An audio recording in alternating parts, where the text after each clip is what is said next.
Happy Monday morning, everybody. It's about 7:05, and I'm going to meet Charlie Marlowe and Kenny Schrader at 9 o'clock, and we're going to start testing for the new Kenny and Kenny podcast show. They tell me that this is not a real one, that we're going to start testing. I said, well, we're going to act like it's real because I made all the notes and I prepped and I prepared. Okay, so Julie asked me on social media last night. She said, Kenny, here's the question. She said, did the charters, what caused the sport of NASCAR to get so out of control? That's a great question, and I don't think we've ever talked about this. We always just talk about everything getting expensive. So Julie, the charter system was put in place to make sure that each car owner had something of value. What we were witnessing was great team owners like the legendary Bud Moore, Junior Johnson, some of these great car owners. You could even say Richard Petty Enterprise, but now he's part of Legacy. But a lot of these car owners, they owned a NASCAR race team their whole lives. And at the very end, it was very sad that all they really had at the very end of their lives was what we call brick and mortar. They had a building to sell and some welders and, fabrication equipment. That's all they had after a lifetime in NASCAR. And it became very sad.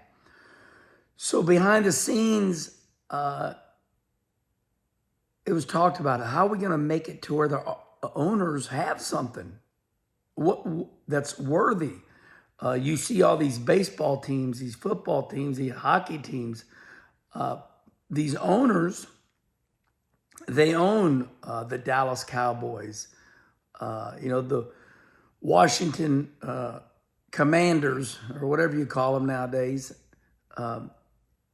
They own these teams and they're worth something. And if the owner ever wants to sell them, you get money.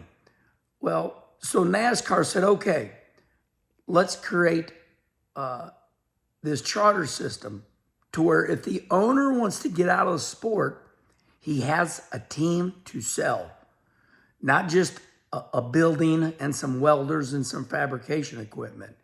Now, I think that addresses the charter system. Specifically, that's what the charter system does. It gives the owners something that is worth money.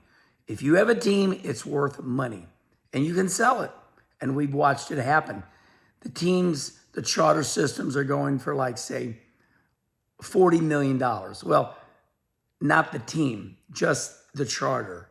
And now the owner can still sell his building and equipment. So if the owner wants to get out, he can sell his charter, which is a starting spot in the Daytona 500. And he can also sell his building. That's one. Now, number two, why do the teams have to have all these different sponsors now?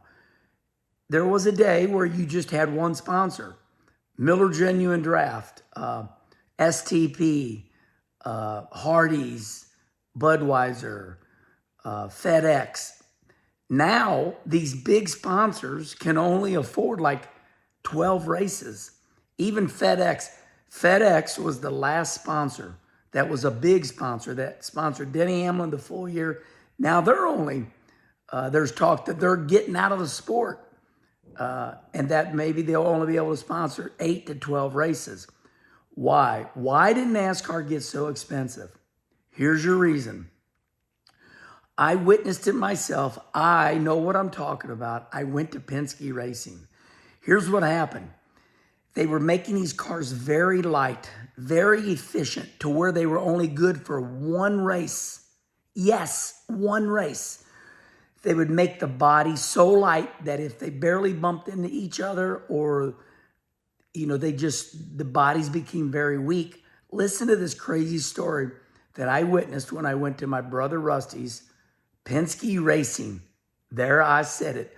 My brother Rusty. Herman, I used to get so mad at you when you would say, my brother Rusty. But, Rusty and Roger Penske, Rusty was part owner. Rusty Wallace and Don Miller. Of course, Roger owned the biggest percentage, so I was allowed to go in. They cleared me to go in Penske Racing just 2 years ago when Rusty was gone. So 2 years ago, I go into Penske, and they showed me everything. And I thought, my God, I'm going to leave this shop, and I'm going to go straight to Mike Hilton and tell him what a piss poor job they did. They let this sport get out of hand. Listen to this. They would build a car. They would run one race, and it would come back to the shop on Sunday night, Monday morning, and in 3 hours, the car was completely torn apart and the body was taken completely off of it, and they had to start over. And at times, they were running one car per race because NASCAR's tolerance level, their inspection process, was so tight. They were using lasers to measure it, and that after one race, the car was already done. It would not go through tech inspection. So the sport got out of hand because Joe Gibbs started this process where he would run one car a race or one body a race. Maybe the framing cage kept going, but Timmy told me they would start like at 8 or 8:30, and by they had it down to 10 or 11 o'clock, that the car that they just got done racing on Sunday was completely ripped apart and down to bare bones. The cost of they weren't running lead anymore. They were running tungsten. Tungsten is a weight. It weighs the car down. That it's 10 times more expensive than lead. Just expenses. Inflation, what we're going through right now, the cost of metal, running more races, engineers, the cost of engineers. So the sport spiraled out of control because of the cost to go faster. Engineers running one car per race, team airplanes, jet setting across America. And here's the reason it got out of control, and we're going to end like this. Because sponsors could not keep up. The sport got so expensive that you could not find a sponsor to keep up with the cost. So instead of one sponsor per year, as you see right now, most teams have got 6 to 8 sponsors. So Julie, hopefully I answered your question. All right, I'm getting in the shower and going to meet Charlie Marlowe and Kenny Schrader at 9 o'clock.